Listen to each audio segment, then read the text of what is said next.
we talk about these invasive species, because that's what we're talking about today, I think it's important to remember that most of the insects and fungi in our forests and woodlands and lives in general are not negatives overall.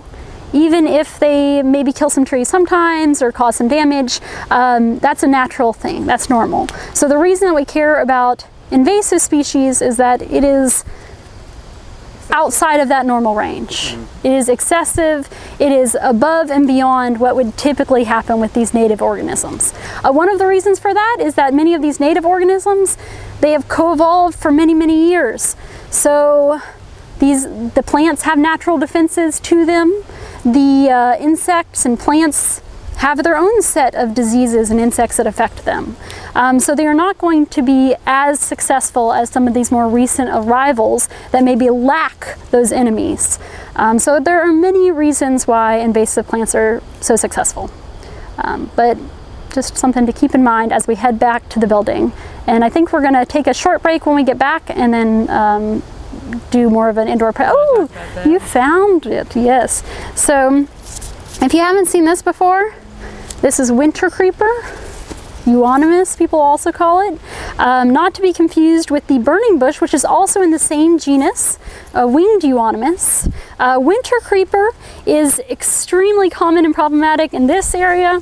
It is also a very popular landscape plant. So this is one that was introduced intentionally for erosion control, for its horticultural value. It has some nice qualities. It grows it forms these really dense mats.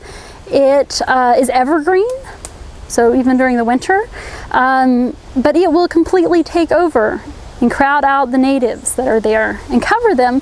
And this is an interesting one because when it's growing along the ground, it grows kind of like a carpet, but it will grow as a vine up trees, and that is where it reproduces. So it can grow clonally, you know, along doing its own thing on the forest floor. You can see it all through here. But when it grows up trees, that's when it fruits, that's when it makes flowers, and it produces seeds. And those seeds are very popular among birds and will be carried long distances and spread around.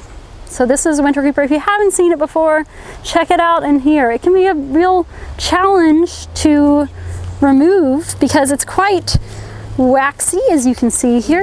Very thick. It's resistant to herbicide.